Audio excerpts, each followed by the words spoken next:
Hello everyone, and welcome back to the show without a name. I'm Dylan Brasher, and with a new week, we've got new hosts in the anchor booth. But more than that, we've got a jam-packed week for you, with shows yesterday, today, and Thursday for your enjoyment. Now, as always, the only way to begin is by beginning, so let's hop straight into the show. Hi, me again. Lots has happened over the past week. Last Wednesday, the school hosted empty bowls to raise money for Hastings Family Service, with a huge turnout. People came out in droves to help donate and get their hands on these creative bowls. Speaking of turnout, open mic night happened last Friday, with multiple participants showing off their talents to a lively audience. We turn now to the rest of the arts group, with all the info and double the details. The Empty Bowls yearly donation went off without a hitch, raising money for our local food shelf, Hastings Family Service, and Heifer International. Everybody got to use clay bowls that were made by the Hastings High School students to serve food to the community. We had an interview with an attendee of the service. Let's see what they had to say. I think it went really well. Before it opened, I went out to talk to some of the people in line, and I was really surprised by how far back it went. I mean, it looped all the way around. It was out the doors at one point, I think. So I think really big success. I go for the community. It's great to be able to support those in need around our community and to be able to help Casperson on this day because he's has so much stress and so much on his plate, just running all over, setting everything up. I think others should go to Empty Bowls to help support the community. It's just a great thing to help support Hastings Family Service and help those that need food and other supplies. A couple days ago, the Hastings Art Center had its open mic night. It was incredible to see all the performances from talented members of our community. Yeah, it was a ton of fun. I love having the opportunity to just hang out, listen to all of my friends perform, and just like generally having the opportunity to host events just all around. It's always a ton of fun having lots of people come out. The more the merrier, obviously. And like it's such a like small space where like it's very, I guess, intimate with like the audience. So like there isn't a lot of worry and it's very low stakes, like super chill. So highly recommend for anyone who wants to. To understand the ins and outs, we got an interview with Sebastian Castle. I sang The Starry Night from the musical Starry. I feel like it went really well. All the other performances I thought were super good. I really liked Liv singing Apple Pie by Lizzie McAlpine.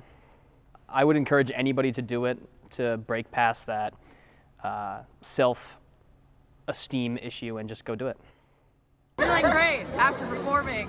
I was shaking the whole time, but I did it. Cause I'm feeling glorious. What a fun weekend, and congrats to all the students that participated.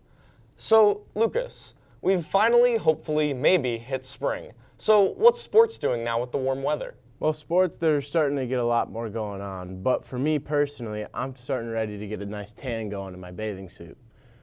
Well, there's just a month and a half left in the school year. Spring sports are in full swing. From lacrosse and softball to baseball, track, golf, and tennis, there's nonstop action all week long. Our Raiders are knocking it out of the park, so be sure to get out there and cheer them on. Now let's check in with our athletics team for more updates.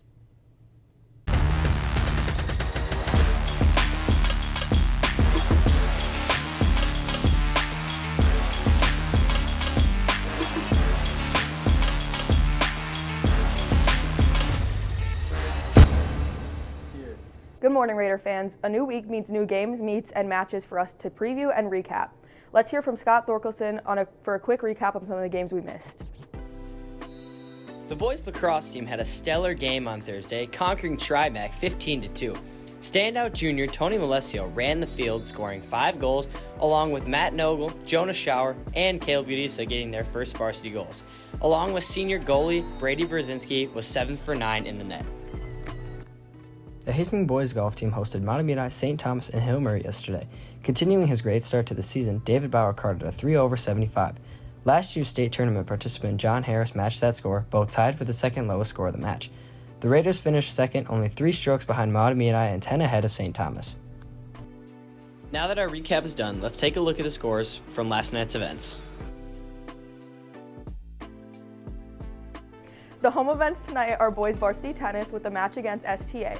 Boys lacrosse has a game against Eastview and softball is versus North St. Paul. Be there and show your support for the spring sports teams. Here's a list of some of the upcoming events for this week. Good luck to all of the teams and have a great week, Raider fans. Well, it seems like sports is really amping up for a great end of the year. Now, over to the world of academics, with supposedly quite the story. Yeah, Dylan, our academics team has been incredibly busy this week. Today, our academics team is covering some of the year-long visitors to HHS, interviews with our foreign exchange students. Can't wait to see what they think of Hastings. Here's our academics team with the story. This year at HHS, we have 2 foreign exchange students, Talia Coomer and Elena Montejo. Today, they'll tell us a little bit about themselves and their experience at HHS. I'm Talia. I'm from Germany, and I'm a junior here at Hastings High School. My name is Elena. I'm in 10th grade, and I'm from Spain. My favorite thing is definitely A-Push and Miss Salutes.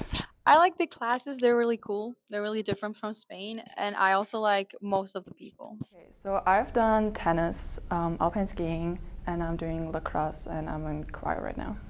Well, I was in show. My favorite thing is, I think, the school system. It's way more easier, and it's nice. Exciting stuff. We'll definitely miss the foreign exchange students, but we're sure they're ready to be home. Now, jumping over to what's going on in community. We at the community team have been ever so busy getting our grubby hands into every detail about prom this month. This episode, we'll be looking into the kitchen with an interview. I am the chef for the school district. I've been here since January of 2024. My job is a kitchen manager, and what I do in a day varies. So I'm in charge of my staff. I have to make sure everybody shows up, and if they're not, I have to get subs in. I manage the kitchen, making sure that all the temps are working, the coolers are working, all the equipment is up, ready, going, starting the day. I start my day out with making sure I have a staff. I make sure the breakfast, I do the breakfast part of the job. I do all the ordering for the food, all the produce, the milk, our grocery day. I make sure everybody's on schedule, because if we're 5 minutes late, you guys don't get to eat for 5 minutes. So it's a timing. Our day is really structured on a very time-scheduled day. What do I do in a day? I am around at all 5 schools in the district, and then there's cooking, there's prep, there's some admin work as well. I prefer the prepping and cooking to the admin work. We try to balance out our kitchen so that if we have, like today is chicken drumsticks. So my balance today is, do I give you guys a breaded one that's pre-made, or the real chicken leg, and we're working on spices. So that's the hardest part, is trying to find food that you guys will eat. We're trying to scratch cook, so it's all homemade. Our beef, we're getting real beef in from a local farmer. All that stuff is in play, trying to find really food that you guys will eat and balance out our kitchen.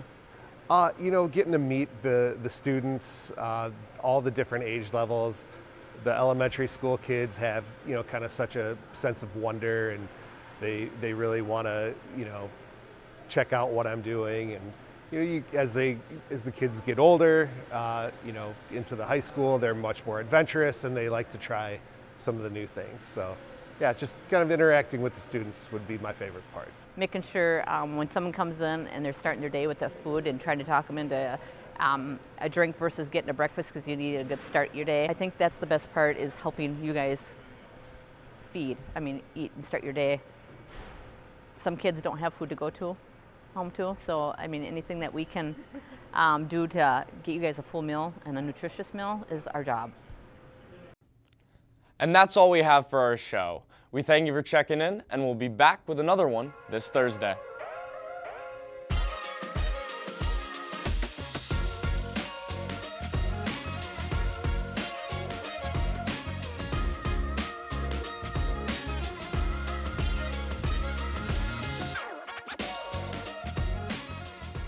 Good. I kind of, yeah, with the athletics, I can try like kind of go. Say about it. Great segue, Dylan. Crap, okay. I need to what's going on in community. Thank you, Dylan. Pause. Dang it, we did that so good! Yeah. Dylan, your face was a lot better on that one. Squawk!